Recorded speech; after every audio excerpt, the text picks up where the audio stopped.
안녕하세요. 또랑 간호사입니다. 오늘부터는 이제 각 과마다 하는 이제 마취에 대해서 이제 설명을 해 드릴 건데요. 오늘은 이제 ENT, 이비인후과 먼저 시행을 하도록 하겠습니다. ENT 같은 경우에는 뭐 다 아실 거예요. 코, 입, 목, 귀 쪽에 이제 수술을 시행을 하고 있습니다.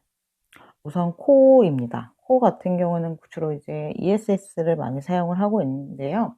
ESS 같은 경우는 이제 부비동 쪽 감염으로 인해서 비강이 이제 이게 뭐 비강이 폐쇄가 됐다든지 뭐 박테리아 인펙션이나 뮤코사 하이퍼트로피를 이제 제거를 해서 환자분들 이제 벤틸레이션과 그 비강 점막의 기능을 증가시켜 주는 이제 수술이라고 보시면 돼요.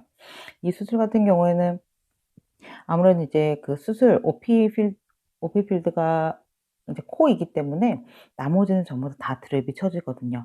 그래서 이제 튜브가 이제 꺾여서 잘 안 들어갈 수도 있는 상황이 발생할 수 있기 때문에 A노드를 주로 사용을 하고 있어요. 그리고 튜브 같은 경우는 주로 이제 왼쪽 고정을 하게 되고, 왼쪽 고정을 하니까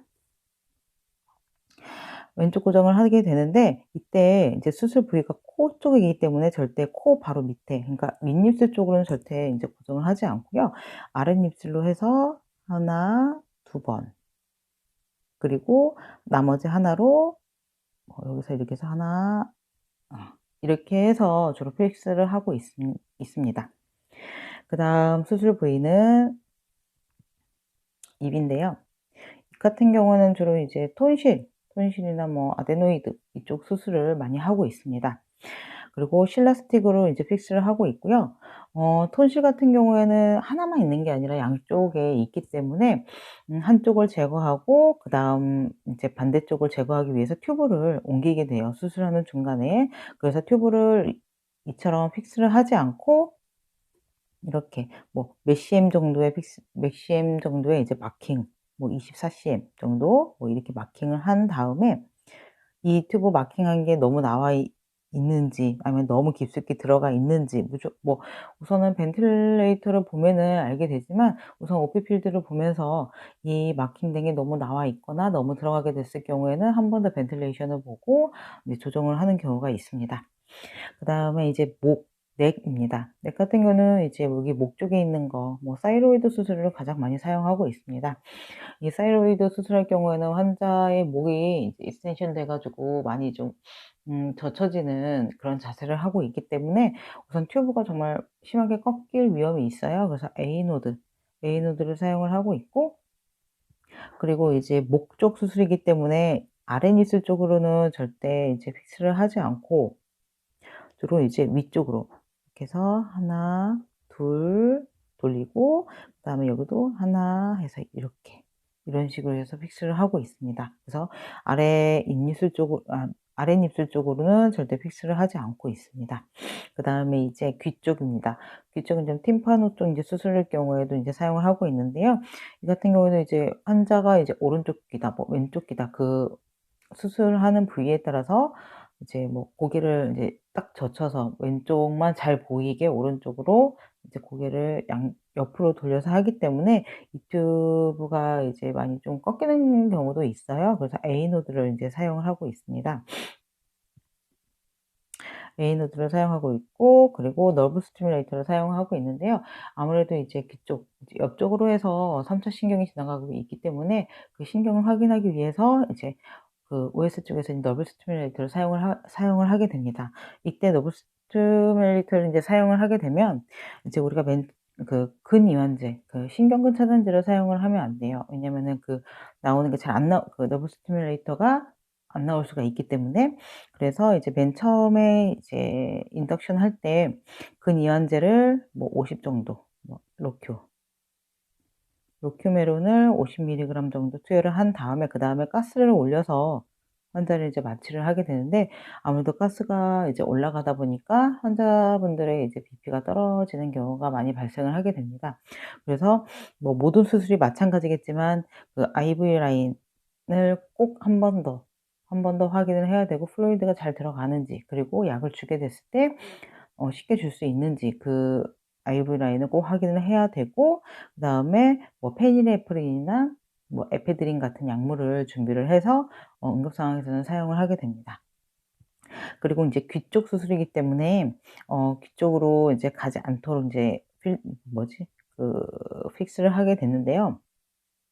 저희 같은 경우는 이제 이쪽 미드라인 있잖아요. 만약에 이쪽 인제 이쪽 OP 사이트가 이쪽이라면 튜브를 뭐 당연히 이제 반대쪽으로 해서 고정을 하게 됐지만 이쪽 미드라인을 넘기지 않는 선에서 하나 둘 돌리고 여기도 하나 해서 이렇게 돌리고 미드라인을 넘기지 않는 선에서 이제 돌리고 있습니다. 믹스를 하고 있고 뭐 어차피 저희 병원 같은 경우에는 모든 거의 뭐 TM이나 팀파너 같은 경우에는 거의 얼굴을 얼굴 거의 전체라기보다는 한 반 이상 정도를 드레이 붙이기 때문에 뭐 그렇게 굳이 많이 길게 하고 있진 않습니다. 그다음에 모든 병원이 뭐 다 똑같은 건 아니지만 저희 병원 같은 경우에는 각 수술에 따라서 벤트의 위치나 환자의 침대 위치가 다 달라요. 뭐 특별히 어느 수술이다라고까지는 설명을 하지 않을 거고 우선 이 수술 같은 경우에는 환자분의 머리가 이쪽에 있고 이제 저희 벤트가 이제 이쪽에 있는데 이때 인제 저희 인제 볼을 인제 이쪽에 위치를 하고 환자 인덕션이 끝난 다음에는 벤트를 내리게 됩니다. 이때 벤트를 내렸을 경우에 이 서킷이 너무 쨍쨍하게 긴장이 된 상태라면은 나중에 디스커넥이 될 위험이 있기 때문에 아무래도 인제 가운데에 뭐 익스텐션을 더 연결을 해서 사용하는 경우도 있고요. 그다음 이쪽 수술 같은 경우에는 이제 환자분의 머리가 이제 위쪽으로 올라가고 저희 벤트가 바로 옆에 있는데 인덕션이 끝나게 되면은 바로 벤트를 내려서 이쪽 홀이 이쪽에 있고 인덕션을 내려서 이제 OP 하시는 선생님들이 이쪽으로 이제 들어올 수 있도록 자리 앉는 거 뭐 설전 이렇게 해서 도와드리고 이렇게 해서 자리를 저희가 이제 밑으로 해서 자리를 확보하고 있습니다.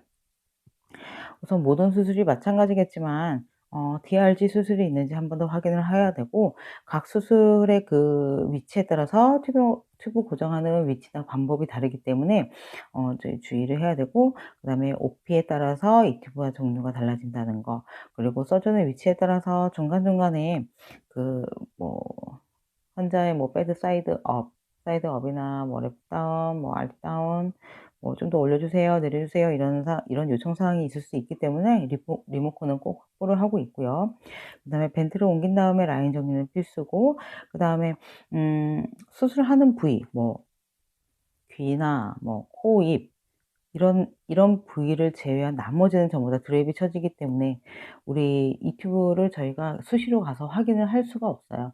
그래서 벤트를 인덕션이 된 후에 벤트를 내린 다음에 한 번 더 환자의 ETCO2가 잘 나오는지 타이달이 잘 나오는지 한 번 더 확인을 해야 되고 그리고 마지막 인제 환자분 이 튜브가 덮여지기 전에 저 같은 경우는 한 번 더 가서 이 튜브가 디스커넥이 될 수도 있기 때문에 한 번 더 꽉 조여 주고 잘 되어 있는지 혹시나 디스커넥이 될 위험이 있는지 한 번 더 확인을 하는 편입니다. 모든 것은 이제 서전의 요청에 따라서 달라질 수 있고요. 저희 병원에서만 거의 이제 적용을 하는 이런 방법이기 때문에 다른 병원에서 하는 방법하고 좀 다를 수 있다는 거 유의해 주시고 오늘은 여기까지 하겠습니다. 감사합니다.